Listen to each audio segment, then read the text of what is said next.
How would you like to learn about the power of vulnerability? Your vulnerability. I know you think I'm kidding, right? Because as a joint community, we believe that vulnerability is a weakness. I know, because I believed that most of my life. You see, I come from a family of, maybe I would call them blue-collar, dysfunctional, working family, where there was a lot of fears and embarrassments. So from a very young age, I've learned to hide my shame, hide my humiliation, hide my fears and my embarrassments. And how did I do that? I created this big, tall and strong wall of invulnerability. I just wanted to make sure that nobody would hurt me, get to me, or even to get to know me really for who I was. That invulnerability became my best friend. Not only my best friend to protect me, but also to help me go through different challenges that I had to go through in my life. When there was frightening moments or challenging moments, my invulnerability was always there. Since I've been a little girl, I've been wanting to make a difference in people's life. First I wanted to understand the meaning of life, and I wanted to make a positive impact in people's life. Many years later, many trial and errors later, with many careers under my belt, I had finally found my life's purpose. I had created the first Oxygen Wellness airport spa in the world. Can you believe that? I mean, the access to the people that I had, how many people's lives I could change. Unbelievable. Not only the people coming to the spa, but also my staff, my team. I could make a difference in their own life. Let me share a quote from Napoleon Hill. He says, "Cherish your visions and your dreams because they are the children of your soul." I was cherishing my dream. It didn't matter if I had to get up at 3 o'clock in the morning or 10 o'clock at night. It didn't matter if it was raining or snowing. Actually, snowing was fantastic because that meant there was more people in the spa. I was finally living my life's purpose. Until one day,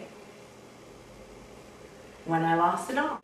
I lost everything to my investors. How did that happen? Still not sure. But that drastic event took me into this big black hole where there was no more passion, there was no more life's purpose, there was no more excitement for life whatsoever.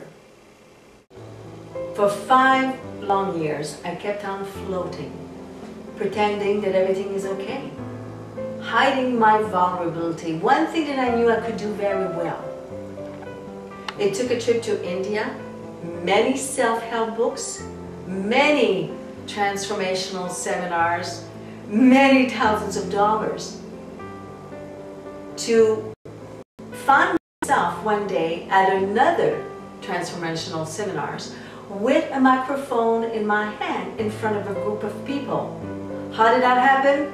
I don't know, because at all the seminars I went to and through, I made sure I was making myself invisible to the group. I wanted to make sure that nobody would see me or talk to me, even though I wanted to move and transcend what I was living. But that moment when I was there in the room with the microphone in my hand, suddenly I felt so good. It felt so simple and so natural to be there. I felt defenseless. I felt authentic. I felt that finally I found myself in myself for the first time.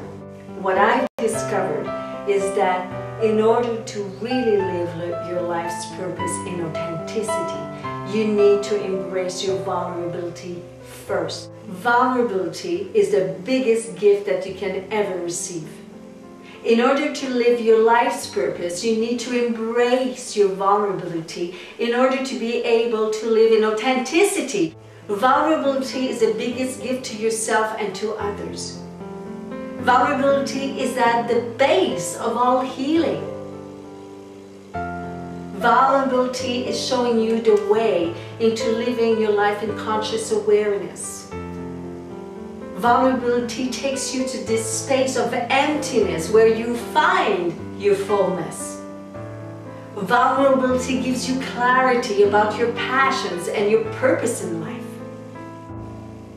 So I started to write. And God knows, I never thought I was going to write anything in my life, especially not something that would expose my vulnerability. So I contributed to a book, and then I contributed to another book. And now I'm coming out with my book. It's very exciting because this book is sharing insights that will help you go through your own vulnerability and recognize that it's your best friend. You see, all my life I thought my best friend was my invulnerability. But from the moment I allowed for my vulnerability to come through, I discovered that it was the other way around. You see, the vulnerability doesn't come from fear. The vulnerability comes from the higher consciousness that you are. The invulnerability creates all this protection mode that you think you need to defend yourself from something. This is all based on fear. So what I would like to share with you at the Messengers Summit are the first 3 insights that I know have transformed my life. Those 3 insights are very simple. They're not easy, but they're very simple, and they will change your life forever if you decide to embrace them as well.